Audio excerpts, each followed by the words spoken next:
माँ स्वामिनी प्रेरणा सर्वथी स्वभणी त्रिभाषीय सामयिक multilingual bi-monthly March-April 2023 Volume number 3 Issue number 13 साक्षी भावनी शक्ति साक्षी भाव की शक्ति The power of equanimity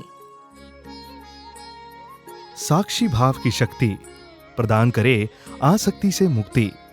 लेखक पूजनीय जेपी गुरुदेव।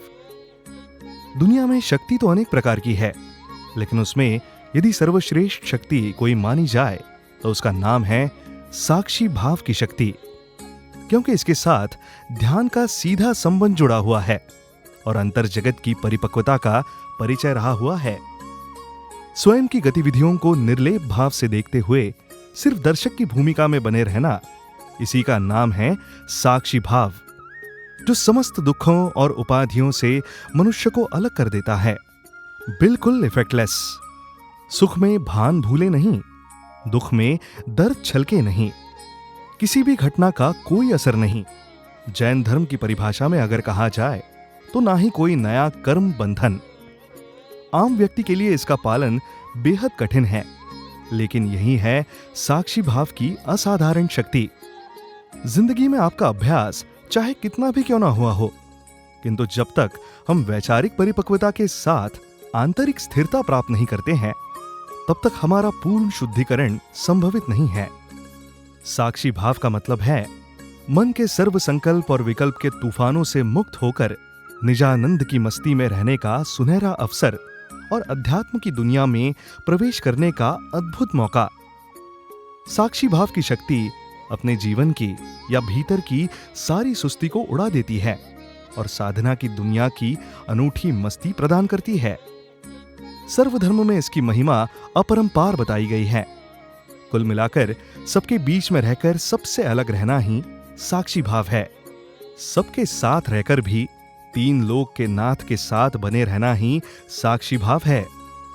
हमारे चित्त की भूमि पर जो विचारों, भावनाओं, कल्पनाओं, सपने, स्मृतियां, इच्छाओं की तरंगे हैं, यही ध्यान साधना की दुनिया में मुख्य उलझने हैं।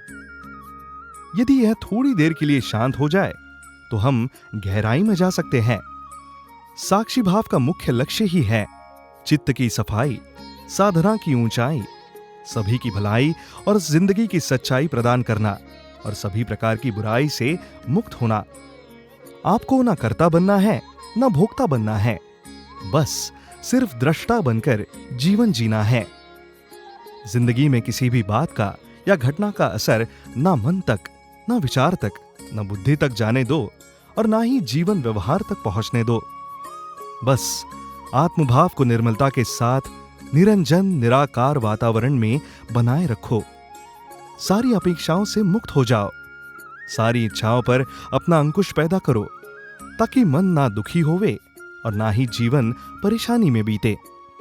साक्षी भाव में बने रहने के लिए सदैव सेल्फ स्टडी में बने रहो, ताकि सेल्फ डिसिप्लिन और सेल्फ कंट्रोल स्वयंभू स्वतः प्रकट हो जाए।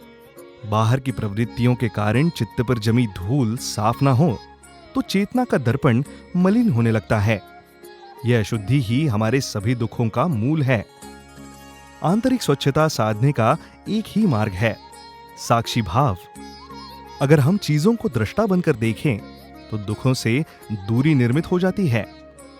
जैसे कोई आपसे अपमानजनक शब्द कहे तो आपके भीतर क्रोध की तरंग पैदा हो जाती है।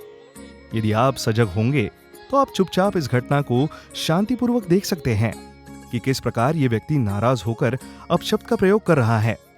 तब आपके भीतर समझ आएगी कि वो व्यक्ति जो भी कर रहा है वो अपनी अज्ञान दशा के कारण कर रहा है, जो उसकी समस्या है, जो उसका स्वभाव दोष है, जो उसका अशुभ कर्म का उदय काल है।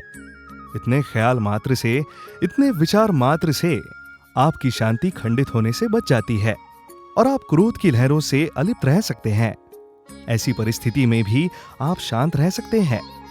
साक्षी भाव की शक्ति का अर्थ ही यही है कि जो मन विचारों को देखना शुरू करेगा, ये विचारों से अलग ही हो जाएगा। यदि आप प्रशंसा से प्रफुल्लित हो रहे हैं तो आपके चित्त की निर्मलता समाप्त हो जाएगी साक्षी भाव की ये शक्ति है कि जो वो हमें अपनी गहराई से हटने नहीं देती है, जिसके द्वारा एक बार ये स्थिरता प्राप्त हो जाए, फिर चाहे आपकी कितनी भी प्रशंसा क्यों ना करे, आप पर इसका कोई असर नहीं पड़ेगा। आपके भीतर स्थायी शांति होगी, आपके भीतर चिर शांति महसूस होगी, आपका मन शांत हो जाएगा, आपकी आत्मा निर्मल हो जाएगी। निर्मल चित्त ही सत्य की अनुभूति कर पाता है और यही साक्षी भाव की शक्ति मानी जाएगी। मिथिला के महाराजा जनक विदेही कहलाते थे, क्योंकि वे पूर्ण रूप से साक्षी भाव में जीने वाले एकमेव राजा थे। एक बार वे संत उपदेश सुनने के लिए गुरुदेव के चरण में लीन होकर गुरुवाणी सुन रहे थे। इतने में किसी दो अज्ञात लोगों ने चिल्लाते हुए कहा, दौड़ो दौड़ो दौड़ो, महाराजा जनक के अंतःपुर यानी रानीवास में आग लगी है, सभी जल्दी दौड़ो और रानियों को बचाने में मदद करें। ये सुनते ही सारा प्रवचन मंडप खाली हो गया। सभी लोग दौड़ पड़े, परंतु जनक राजा उठकर नहीं गए और ना ही उनके पेट का पानी तक हिला। ये देखकर सबको आश्चर्य हुआ, लेकिन राजमहल के पास जाकर देखा तो बड़ा आश्चर्य यह हुआ कि यहां तो कोई आग ही नहीं लगी है। आग का तो कोई नामो निशान ही नहीं था। लोग समझ गए थे कि किसी के द्वारा ये सिर्फ मजाक ही किया गया है। लोग धीरे धीरे वापस प्रवचन मंडप में पहुंच गए और देखा तो महाराज जनक तो गुरुवाणी सुनने में तल्लीन थे। उन सब ने महाराज को पूछा कि राजन, क्या बात है, आपको रानीवास की आग की बात सुनकर जरा भी चिंता नहीं हुई? राजा ने कहा, हे प्रजाजनों, मैं जब प्रवचन मंडप के अंदर आया तभी बाहर दोनों जूते के साथ संसार की मोह और माया बाहर ही उतार कर आया था। तो फिर कौन सा रानीवास और कौन सी आग? जले सौ संसार का जले, मेरा कुछ भी ना जले। ये है साक्षी भाव की शक्ति जो दिला दे सारे संसार से मुक्ति, परिवार से मुक्ति, व्यवहार से मुक्ति, संबंध से मुक्ति, बंधन से मुक्ति, आकर्षण से मुक्ति, मोह से मुक्ति, माया से मुक्ति, लगाव से मुक्ति, सर्व कर्म बंधन से मुक्ति और आत्मा को प्रदान करे निर्लेप अवस्था।